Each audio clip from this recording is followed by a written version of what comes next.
To save money, we found this framed mirror at a thrift shop for a lot less money than it would cost us just to buy the glass separately.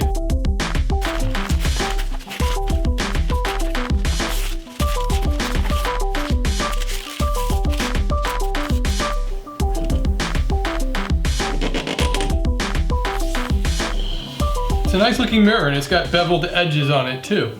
I wanted to show you this attachment on my rip fence. It's just a piece of plywood and it's called a sacrificial fence, and that's because you can run it real close to your blade and the blade can cut into it without doing damage to your actual fence, like you can see I have done here in the past. A lot of rip fences will have these holes in them, and that's what they're for, is screwing a board on to use as a sacrificial fence.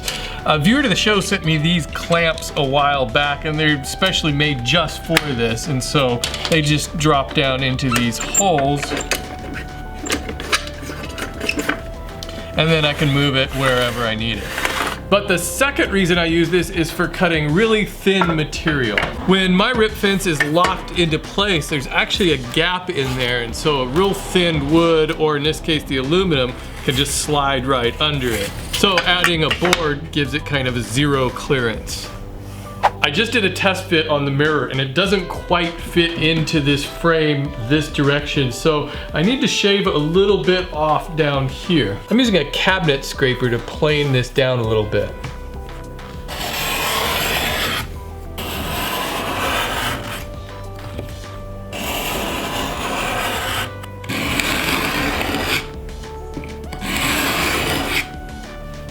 I'll give that a test fit.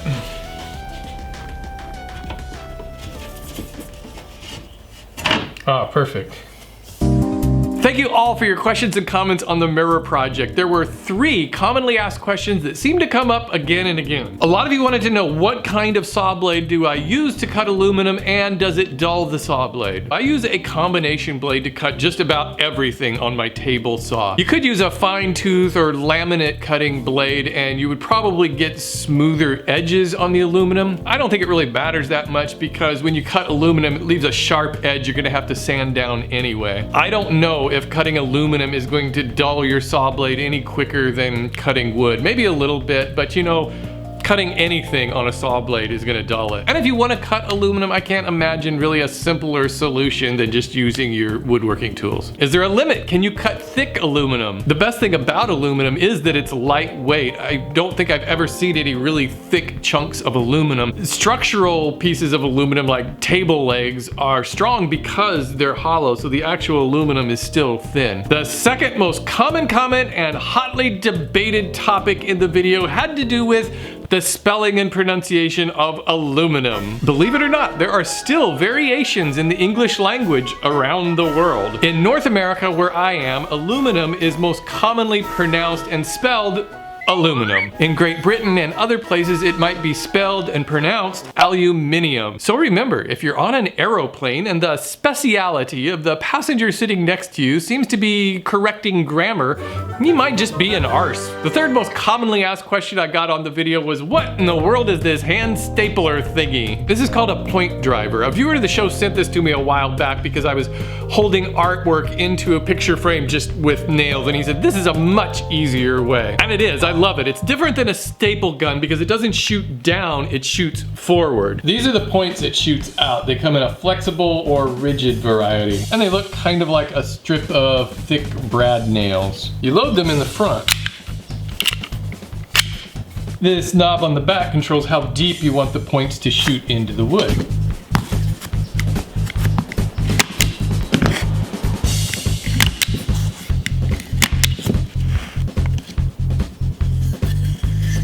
This is a good question about how much money we're gonna save by remodeling the bathroom ourselves, and how did we come up with the design. Of course, we're gonna save a lot of money by doing this ourselves. I'm not really sure how much that's gonna be because most of the cost of a remodel like that has to do with labor costs. The materials and the fixtures that we've chose for the bathroom are relatively inexpensive. As for the design, it's not something we really sat down and discussed all of our options and planned it all the way through. What we do is we try to pick out a couple elements that we like and try to repeat those throughout the whole process. In this case, it was squares. There's squares on the mirror, the light fixture above the mirror, and then the handles on the vanity are square, and the faucet has kind of a square look. Then the other element we're trying to keep consistent is the color palette. Typically, we like to use bright colors throughout our house, but we thought with this bathroom remodel, it would be different and interesting to use earth tones. So with the painted surfaces and other elements, we're trying to keep with tans and dark browns. The brightness will come from the one beadboard wall that is painted white. And then the third element we're kind of repeating is a brushed nickel look. The light fixture is brushed nickel, and then of course the aluminum mirror frame. But really most of this is just making it up as we go along and making sure that the next thing we do fits within that scheme.